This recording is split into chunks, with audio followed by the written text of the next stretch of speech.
The Variety Artist, Episode 5. This one's all about the secrets of a corporate entertainer. And my guest today has an amazing offer at the end of this podcast. It'll also be on his show notes page at thevarietyartist.com. Now let's start the show. Welcome to The Variety Artist, providing aspiring artists and entertainers with in-depth discussions from top performers from all over the world. So get ready to book some gigs, make some money, and have some fun with your host, John Abrams.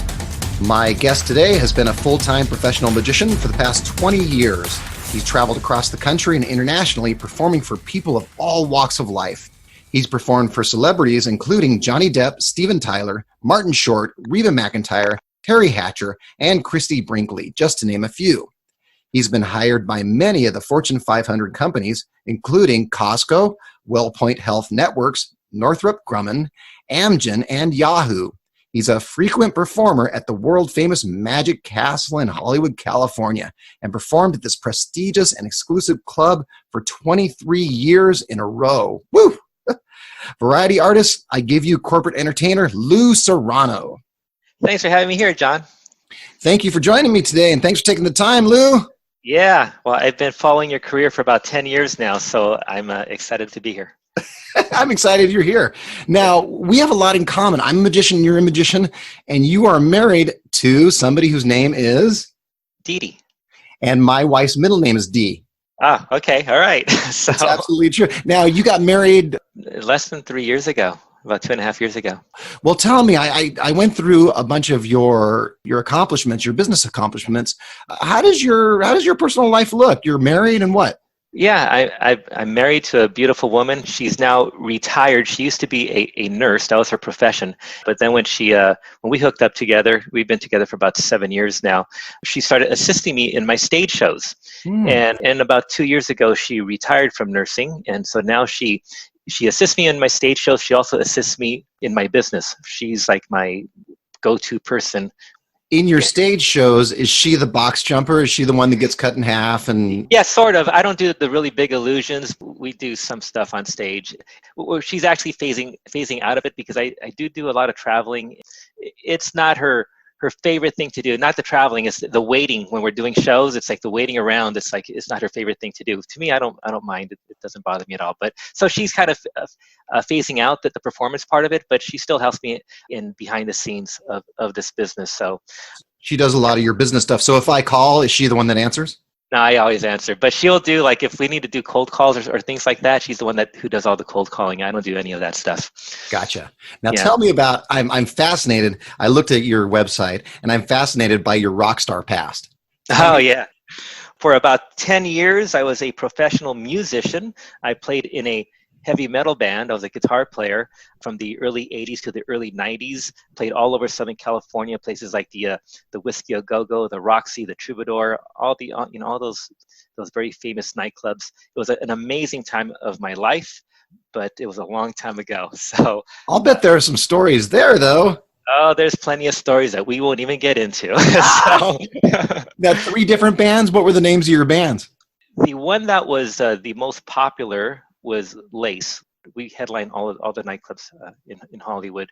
But then I was in a band called Buried Alive and a band called Among Pigs, which was actually my favorite band, Among Pigs. They were all heavy metal bands, but by the time I was at Among Pigs, I was a seasoned musician, as opposed to when I was in Lace, I was just starting out. And then I was in it for 8 years. So by the end of it, I was pretty good. But by the time I was in Among Pigs, I was probably at my peak as a musician. So what made you change your career from musician to magician? Poverty. So after 10 years of being a musician, my last band had broken up. The drummer and the bass player, they're from Louisville, Kentucky. They decided to move back home because they were having a tough time. So the band broke up, and I had been in it for 10 years. I was 29 years old at the time. I thought, you know what? To start all over again this is not a good thing. So at the time, I was completely broke. I had no money whatsoever. I didn't have a career, no job, no education. I was just a musician. It was the lowest point in my life. So at that point, I decided, you know what? I'm going to put this behind me and I'm going to just try to get a real job and just try to make a living. And within a month of making that decision, I discovered magic. Oh. And within a year of discovering magic, people were calling me up and hiring me for parties. And I thought, okay, well, maybe I should turn this into my business. And that's what I did. Yeah, your story is similar to mine. I was an actor in a previous life. Similar to you, I was broke and wasn't making any money and discovered doing a little bit of magic and got paid for it. Yeah. Said, look at that paycheck. Yes. Yeah, when I stopped playing music, I sold all my equipment except for my guitars. I kept all my guitars, but all of my equipment, all of my amplifiers, I just sold it all. And I sold it all because I needed the money. I needed to pay the rent. And so did you start out doing corporate magic, or was it something else? No, I started out as a restaurant magician, which I did that for many, many years. Back then, I thought to myself, when you start performing for your friends and your family, after a while, they get sick of you. They don't want to see any more magic. And if you're going to do that, you have to show them new tricks. So I figured, well, what can I do? Where can I go to be able to perform my magic on a regular basis and get good at it? And I thought to myself, well, restaurants would be a great place to start. So I started out performing in restaurants. At my peak, I had 6 different restaurants that I work every single week. Wow. And it was a great training ground for me to get really, really good, because the first time I did a restaurant, and I should tell you, the first time I went out looking for a restaurant, I approached 7 restaurants. Of those 7 restaurants, one of them hired me. And you were just cold calling, just showing up and showing them some magic, or what? Exactly. I was just showing them up, letting them know what I do, even though I had never done it before. But I just faked it. Yeah, so from doing those restaurants, people would then hire me for all different types of events, from private events to corporate events, and early on it was birthday parties and things like that, and then towards the end there, because I did restaurants for 21 years, I was booking a bunch of corporate shows from the restaurants. So it was great training ground. When I first started, I knew 8 tricks. That was it. I knew 8 tricks in my entire repertoire. And so it was great for the first 2 weeks. The first week that I was there, I had people come in and I showed them my first set of 4 tricks, and then they came in the following week and I showed them my last 4 tricks, and they came in the following week. I'm like, I'm out of tricks. And so it forced me to learn a whole bunch of stuff. At my peak, I probably had about 200 routines that I knew like inside and out. And so it forced me to learn a lot of magic, and it forced me to get really good really fast, because I was just working from table to table to table. So there was a lot of experience in a very short amount of time.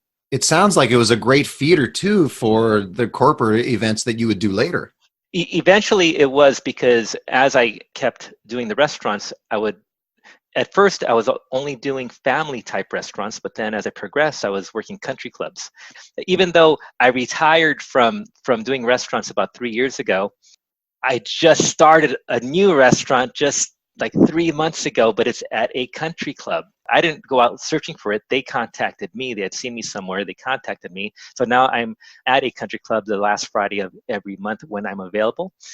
Working the country clubs, I am getting in front of people who can actually afford to pay me for these corporate events, because one of the country clubs that I work at, the people that are members there, they are paying a minimum of $350,000 to become a member. $350,000 to become a member. That's not their monthly dues. Wow.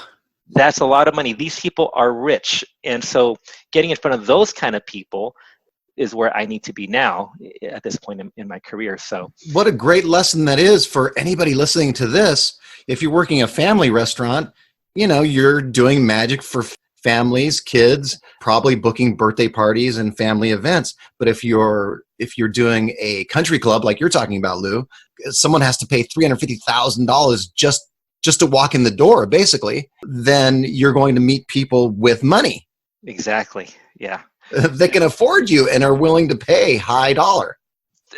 3 years ago, I retired from restaurants, but at that point, I had been doing a different country club for about 3 years, and there was a guy who had hired me for a private event for his family.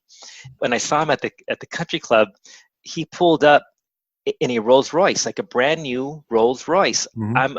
I was flabbergasted because he looked just like a regular guy, but he's driving a Rolls Royce. Wow. Yeah. So was that the moment that you said, wait a minute, I think I'm in the right place? Yeah, definitely. Actually, I knew it from the beginning. It just confirmed that I was at the right place. So how did you get the experience? I read in one of your bios that you do a lot of corporate events where you're teaching folks how to use marketing and such in their business, and you illustrate it through magic. Well, I do keynote speaking. I do keynote speaking at corporate events, different conferences. In the corporate speaking world, I teach success principles. If I'm teaching marketing, it's normally I'm teaching other entertainers and other small business owners. So I sell my own marketing course for magicians, but from that, I'm able to get clients who actually want personal coaching and training for the business of magic. And then through my just network of people, I've also picked up other clients who, like real estate agents and things like that, who I coach in their businesses.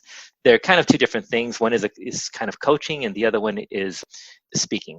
When you're doing your coaching, are you doing it one-on-one, or are you doing it to groups, or how does that work? At this point, it's just one-on-one. So people pay a fee for the year, and we do a 1-year coaching program. Now tell me about the real secrets of a successful close-up magician. That's your program, right? Yes, I say it's the only marketing and business development course that you'll never need if you're a close-up magician, because it really does specify the niche that I was going for was close-up magicians, because that's how I started. I started out as a close-up magician. Mm-hmm. So that's the niche that I market to, even though everything that's in that program is relevant to people who do stage magic as well, because all of the information that's in that course is the exact same principles and strategies that I use to book all of my corporate shows and all of my stage shows. Yeah, it's a program that I released back in 2009. Every couple of years, I do update it, and I updated it a couple of years ago. I'll be updating it again very, very soon. Yeah, it's sold all over the world. I've sold hundreds of units of that program. Can you give us just a little taste? Give us maybe one little secret. I don't expect you to give the whole house away, but can you give us one little secret? Basically, the program is set up into modules. And so the three primary modules are attraction, conversion, and retention. Attraction is how do you attract the right customer to you. Once you attract that person, how do you convert them into a paying customer? And then once you convert them into a paying customer, how do you retain that customer so that they hire you over and over and over again? One of the things that I teach people, I talk about TOMA, top of mind awareness, and basically keeping in touch with your customers. And so one thing that I do is when I do an event and I perform for my client, and I've just done a phenomenal job, the client is incredibly happy, what I do is I take a photo with the client. I then, when I get home, I print up that photo, I put it in a very nice picture frame, and I mail it to the client. Nice. So now the client gets this little gift. It's a picture, and you think it might be silly, but what are they going to do with that framed photo of you and them? They're not going to throw it in the trash. They're going to put it up on their desk. They're going to put it up on their shelf. They're going to put it somewhere.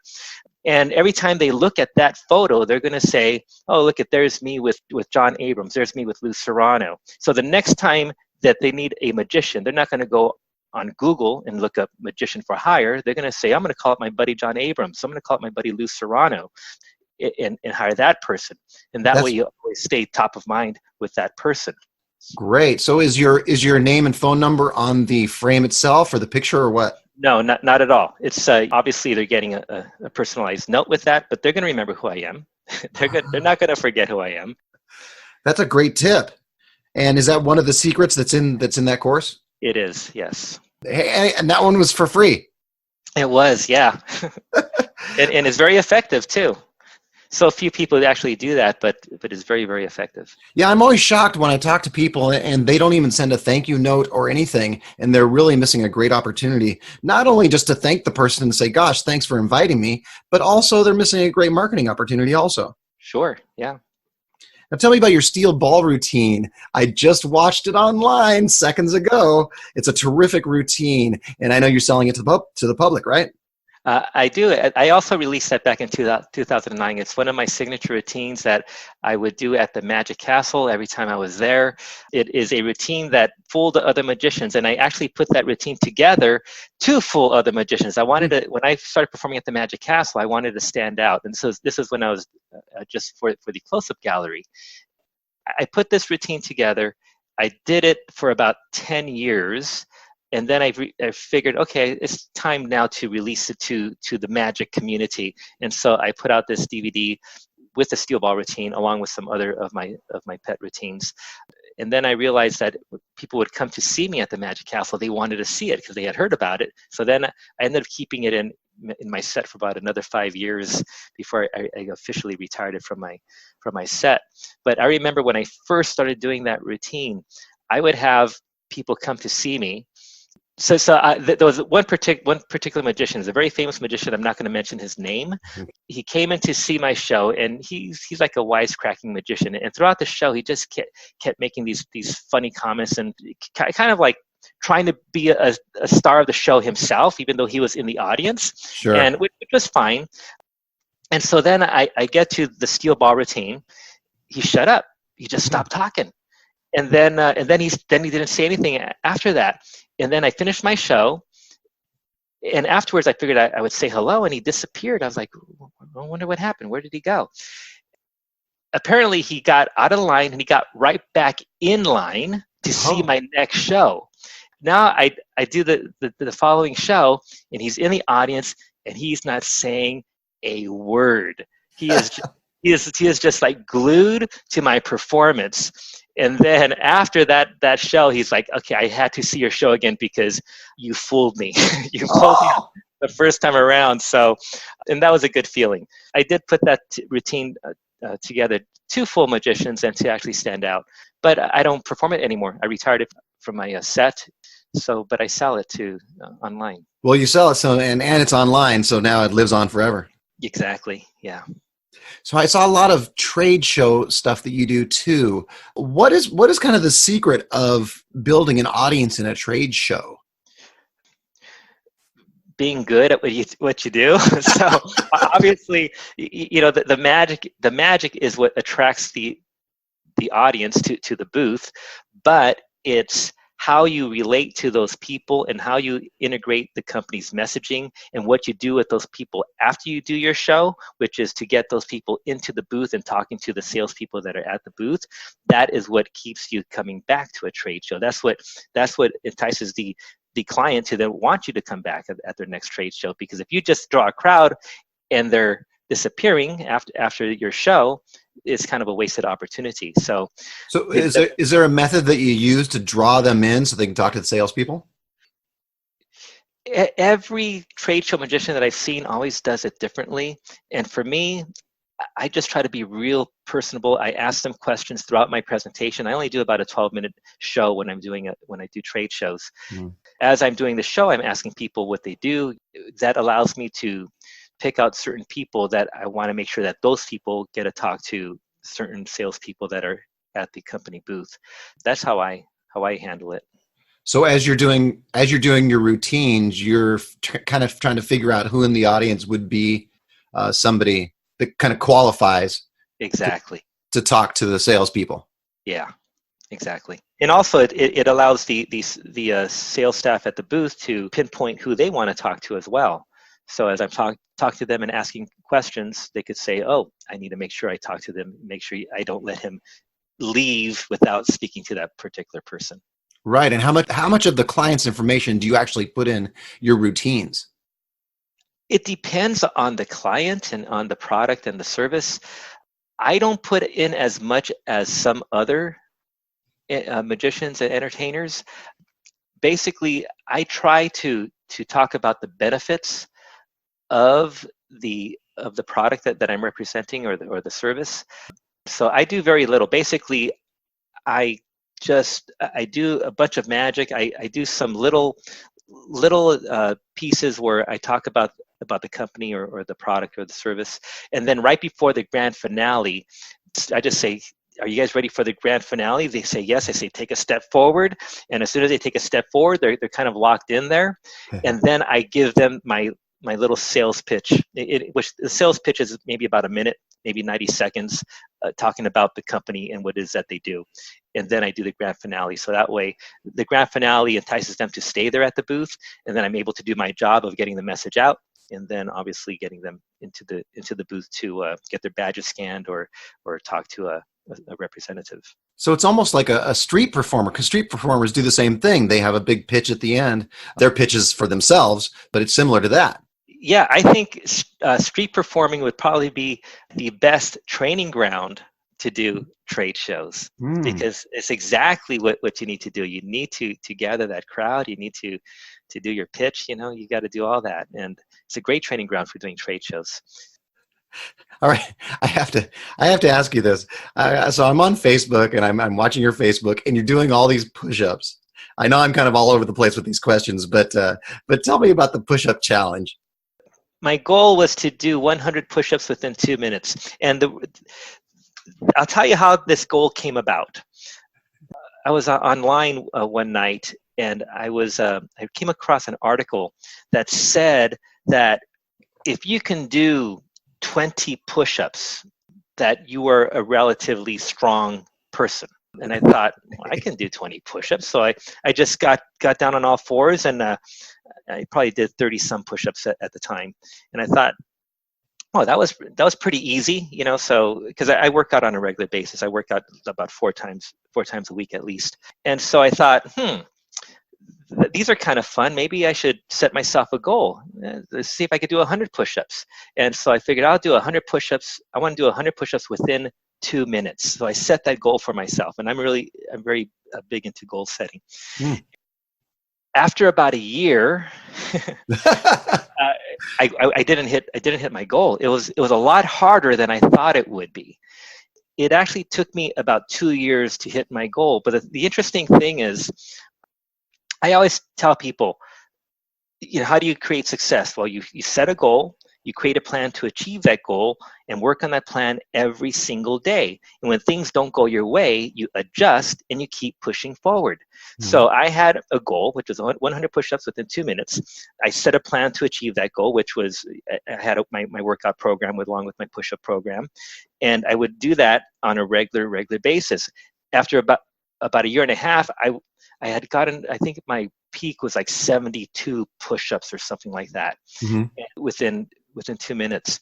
And I thought, okay, I need to adjust my plan. Sure. Not adjusting the goal, I'm adjusting the plan. So it took me about 6 weeks, I believe, maybe a little longer, to go from like 72 push-ups to 100 push-ups. Oh. I adjusted the plan. So I was able to hit that goal, 100 push-ups within 2 minutes. I was ecstatic. Sure. And it wasn't like a contest or anything. It was just something that I wanted to prove to myself, because to me, life is just a game. Everything in life is just a game. And so we set a goal of whatever it is, whether it's in our business or our personal life, it's just a game to make things interesting, make things fun. This was a physical fitness goal that I had, and I turned it into a game. Let's see if I could do it. And I did. And so after I hit that goal, then I figured, what am I going to do now? My push-ups were not perfect push-ups. They were, if you look at my form, it wasn't really proper form. So then I went back, okay, let me try to get 100 push-ups, regardless of time, with perfect form on every single push-up. So that's my goal right now. That's what you're working on right now? Yeah, that's what I'm working on right now. And even if it takes me 5 minutes to get to those 100 push-ups, that's fine. I'm not going to limit myself by time, but I want every single push-up to be a perfect push-up. And do you have somebody that is monitoring, some sort of somebody who knows what a perfect push-up looks like? Well, I do research. So if you go on online, you could you see all these things on how to do push-ups. And for me, the standard is the Army standard. It's basically full extension on the way up, and when you come down, your elbows are bent at least a 90-degree angle. So if that's good enough for the U.S. Army, it's good enough for me. There's a couple of great lessons in there. First, you set the goal of 100 in 2 minutes, And then once you reach that goal, you set the next goal. Yeah. Yeah, it's just a game. Just fun. I read about all of your different celebrities. Did you get those celebrities in a specific way? Did they come randomly? How did that work out? Well, many of the celebrities that I performed for came about because of the Magic Castle. I'm a regular performer at the Magic Castle. Many times when the Magic Castle has a celebrity in there, they don't want to be in a regular mix of people. So what they'll do is they'll have private performances for these people, and then they'll call in magicians to do private shows for these celebrities. So a lot of them came about that way. Others just found me online. They found my website, not them particularly, but maybe their assistant. Their people. Their people, exactly. They find me online and they call me up, and sometimes I don't even realize who I'm performing there till I get there. Yeah. I had a similar experience years ago. I did Tommy Lee's kid's birthday party. Maybe 20 years ago now. I was called by his agent, and I didn't know who it was. They said, could you be at Mr. Lee's house at such and such a time? I said, yeah, sure. So I get the deposit check, and it is from a Tommy Lee for Brandon Lee's birthday party. And I started putting two and two together, and I realized that, oh, it's for Tommy Lee. Okay. Yeah. That's great. Funny story about that. At the time, I had an assistant who used to run sound for me at my birthday parties. Believe it or not, I would run with a person with sound. This was before iPods and before smartphones and that. Sure. He is, right now, he is and was a drummer, my assistant. Being as we're at Tommy Lee's house, I said, can I use the restroom, please? So I go and I use the restroom. And the restroom is fur-lined and pink fur. And to get to the restroom, you have to walk through Tommy Lee's drum set in his studio, which has 2 or 3 drum sets in it, and it's crazy. So I come out and I say, Danny, you have to go in. You have to go use the bathroom. And he goes, no, I really don't have to use the bathroom. I said, no. You really have to go use the bathroom. He's like, no. So I explained to him exactly what I saw, and still he did not use the restroom. I couldn't believe it. I thought he'd be thrilled. Sure. Yeah. At the Magic Castle, so they clear is it one of the close-up rooms that they use for the celebs? No, usually they use the Houdini seance room. Typically that's where most of those shows will be. There's only a few chairs there anyway, right? Yeah, there's usually about 12 people that they fit in there. So a celeb comes, brings his family, so you're performing for 10, 12 people. Yeah, exactly. Hopefully they call you back, right? Well, yeah, it's been great because in that particular room, I've performed for Johnny Depp, for Steven Tyler of Aerosmith, Reba McEntire, Martin Short. So many people I can't even remember who I've. So when they call you in there and you show up and you're just going to do your regular show and you see Johnny Depp sitting in the audience, what are you thinking? You know, the interesting thing, when I performed for Johnny Depp, Steven Tyler, they were together. They were together, and they were there with a couple of ladies. It was just the 4 of them and me. It was a very surreal experience. I'm a huge Aerosmith fan, so I was more excited about meeting Steven Tyler than I was about meeting Johnny Depp. Sure. And the interesting thing is, Steven Tyler, he was emotionless throughout my performance. It's like he just stared me down the entire time. It's like he wouldn't react at anything. I was like, what is going on here? I think he was just like floored, he couldn't comprehend what was going on. And Johnny Depp was just the coolest. He was so cool. He just was very complimentary, and he's just a really nice guy. So it was a good experience. That sounds like fun. I can't imagine seeing Johnny Depp and Steven Tyler in the same room. It's kind of bizarre. Steven Tyler, by the way, when he was on American Idol, as one of the judges for, I think, 1 season or 2 seasons, I'm not sure. My daughter, who is now 19, she was 16 at the time, fell in love with him. And he was 65, 70 at the time. Wow. That's amazing. And he's had hits for years and years and years and years. Yeah. I know. I've been a fan since probably like 1975, around there. Me too. Yeah. Me too. In fact, should I say this on the podcast? Yes, I'll say this on the podcast. My first kiss was to a Steven Tyler song. Fantastic. I remember it to this day. Wow. That's how I remember Steven Tyler. That's a weird way to remember him. Oh, it must have been a good kiss. So I guess. I don't know. Now, do you have any good horror stories, like performing horror stories, things that maybe went massively wrong or something? I knew you were going to ask me this. I got to be honest. I do not have any horror stories. I have a story, but it's not really a horror story because honestly, every time something goes wrong, I always seem to work my way through it, make sure that everything goes off without a hitch, and so that my client is always happy. I've never had that kind of experience. I know I have a lot of friends who have told me their horror stories, but I just don't have any horror stories like that. So I'll tell you this story. When I first decided to become a magician, and I had approached that one restaurant, I told them that I would give them an hour of free entertainment, sort of as an audition, so they could see what I do, and that way they can decide whether or not they wanted to hire me. We set the date. Remember, I have never, ever performed in a restaurant, although I told them that I was a restaurant magician. Of course. They say fake it till you make it, right? Exactly. So I'm on my way to the restaurant, which was just at the time was about a couple of miles away from my house.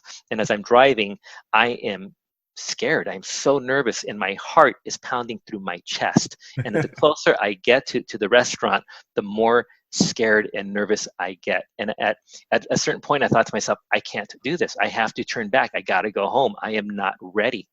And then I thought to myself, well, if I don't do it now, I am never going to do it. I will never become a professional magician, because every time I'm going to do this, I'm going to go through the same thing.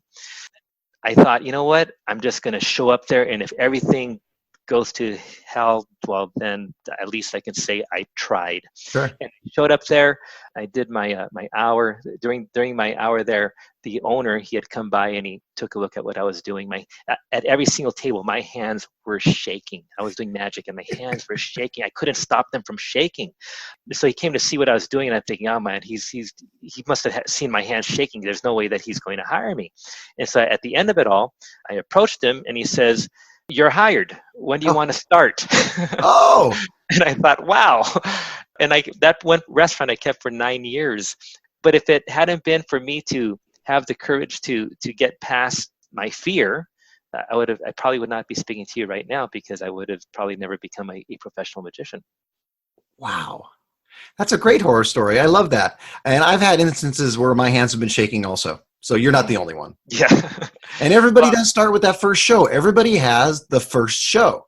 Sure. And I got to tell you I want to elaborate on my hands shaking, because my hands kept shaking for the next 2 years.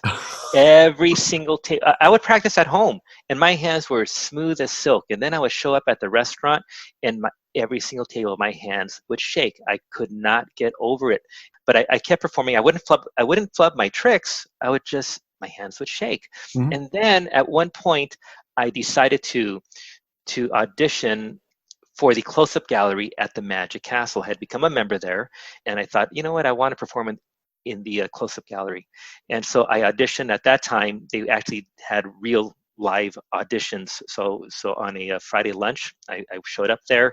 I had a room of 20-some people, did my 20-minute set, and throughout that set, my hands shook. I did everything perfectly, but my hands shook. Yeah. After that performance, I passed the audition. Uh-huh. And once I passed the audition, my hands never shook again. Oh. Isn't that interesting? It was all psychological in my head. I don't know what happened, but it was like a switch was flipped.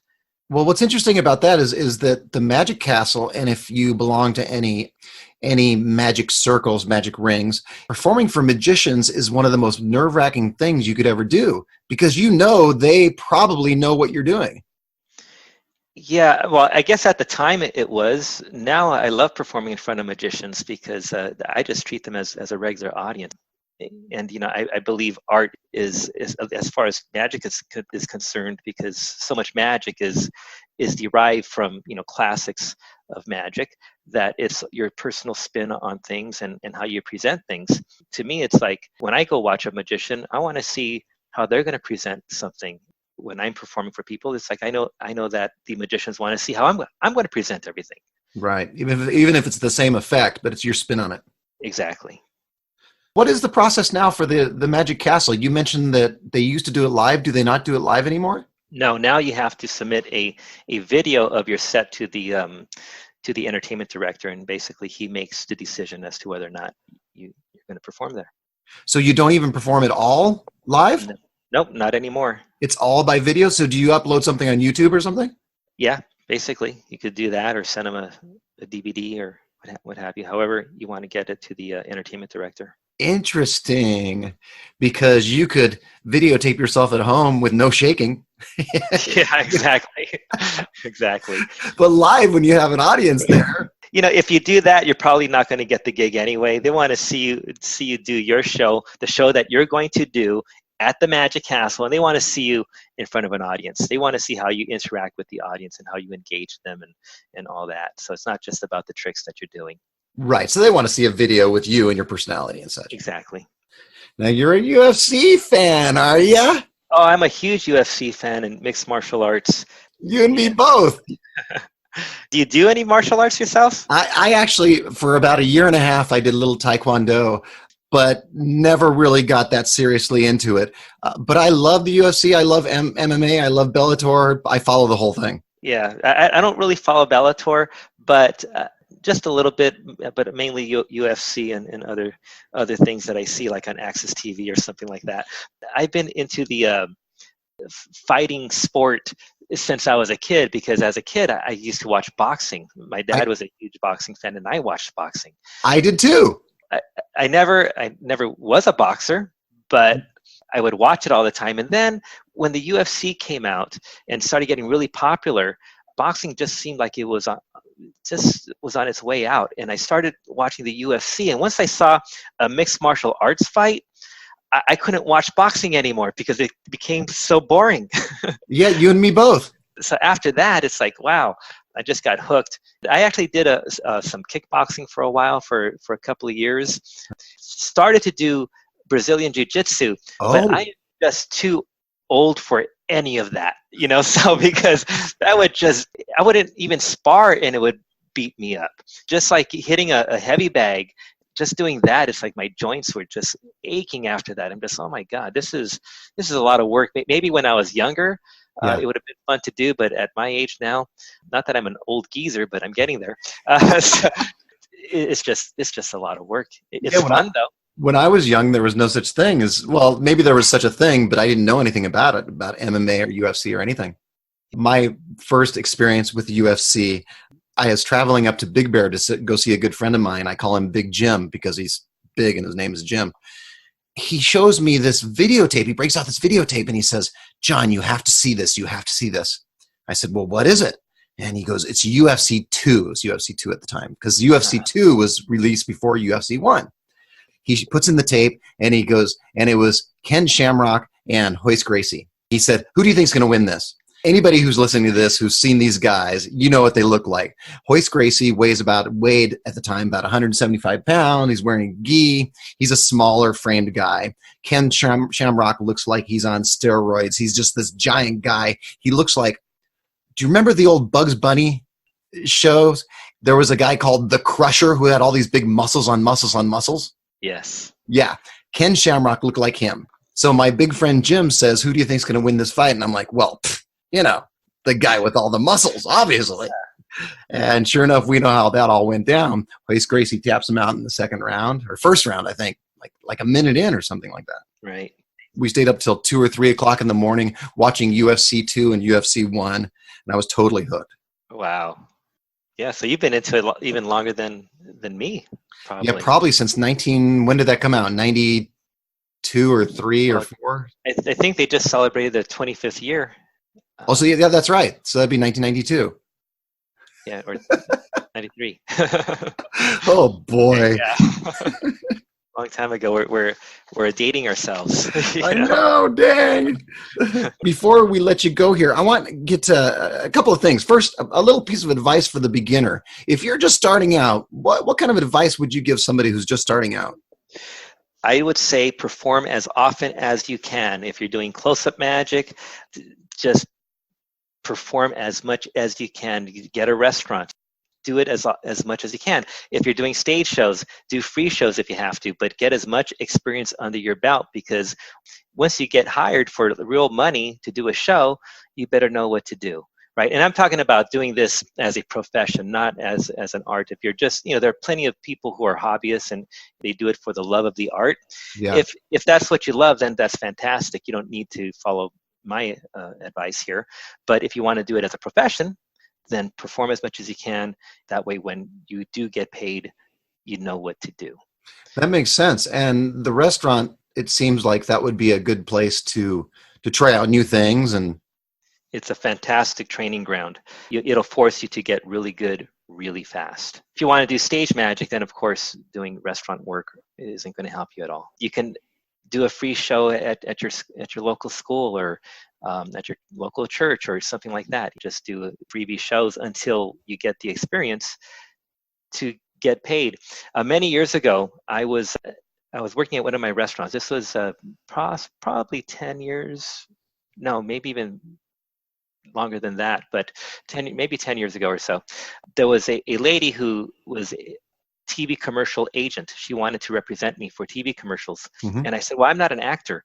And she says, it's okay. I can get you work. You got the right look for certain roles, and you've got the right personality. I can get you some work. And I said, if you want to represent me, that's fine. So around the same time, I decided to take some acting classes. A friend of mine was giving these acting classes, and my God, acting classes, they were so good. I recommend that anybody take acting classes. You, being an actor, you know how valuable this can be for any kind of performer. But I had never taken acting classes, and now doing that also gave me a new appreciation for what actors do, because it seems so easy when you see someone acting on stage or acting on television or in the movies. It seems easy, but when you actually do it, it's like, oh, there's some real skill involved here. I started doing that, and at one point I asked my friend who was the instructor, I said, hey, so are you going to teach us anything about like the craft of when you're on a set? Like, are you going to teach us how to hit your mark and things like that? And he says, who cares about hitting your mark? What are you going to do when you get there? When you hit your mark, what are you going to do? You better be able to do something, And so that's what I say to magicians. It's like the old joke is, how do you become a professional magician? You learn a card trick and then you get a business card. Okay. Yeah, but when someone hires you, what are you going to do? Yeah. You better have a show that is worthy of being presented to a paying client and their audience. Otherwise, you're doing them a disservice. When I first started doing this, I kind of figured I was doing a lot of acting, and I kind of figured magic is acting with stuff. Yeah. Practicing a routine or practicing the magic trick itself and then putting a routine on top of it. Right. More than because most magic tricks, if you think about it, the trick itself lasts 2, 3, 4 seconds. Whereas the routine may last 6 or 7 minutes. Sure. Yeah. And so without the entertainment value, where are you doing 100 tricks in 5 minutes, right? Yeah, which was me when I first started. But you got to start somewhere. I remember back when I booked my first restaurant gig, people would say that I was not ready to do restaurants. And the thing is, you don't need permission from anybody to do what you want to do. I figured, well, okay, I'm not good, but how am I going to get good? I need to perform. If I'm going to become a good magician, I need to get out there and perform. And so that was my way of being able to get that experience. So then when people did hire me for a show, I was ready to give them something that was worthy of getting paid. My first show was terrible. I admit it. My first show I ever did was terrible. If I look back now, if I had videotape of my first show, I would probably cringe. Me too. So what's some advice for the working pro, the guy that's been doing this for 20 or 30 years? It would be this. This next piece of advice is has been the cornerstone of my success throughout the years. And that is that retaining customers is far easier, more cost efficient, and less labor intensive than acquiring new customers. Mm-hmm. And I'll repeat that again because it's very, very important. Okay, so retaining customers is far easier, less labor intensive, and more cost efficient than acquiring new customers. So if I had the choice, I would rather spend my time developing relationships with my current customers than trying to get a new customer. Now, getting new customers is vitally important to your business, but solidifying those relationships with your current customers is even more important. And even though every professional magician knows this, so few of them actually do a great job of doing it. It's a matter of staying in touch with your customers and letting them know that you are around and that you care. You know, some of the things that so many people don't do is sending out that so important thank you note after a show. So many people will just get on their email and say, hey, thanks for the show, if they even do that. But so few people will actually take the time to handwrite a note. And that handwritten note is going to stand out over any email because so few people actually do it. Right. And I find one of the big mistakes that people make too is instead of just saying thank you for the show and letting that stand alone, or your photo that you're talking about, they'll send a survey or something else asking something more of the client as opposed to just a thank you for inviting me. Also complimenting that person on the great job they did, praising them on the great job they did for their guests, because everybody wants to get praised. Everybody wants to feel appreciated. So you show them that you appreciate the hard work that they did as well. Then staying in touch with the customers. I send out a snail mail newsletter every month or every other month. People will get my newsletter.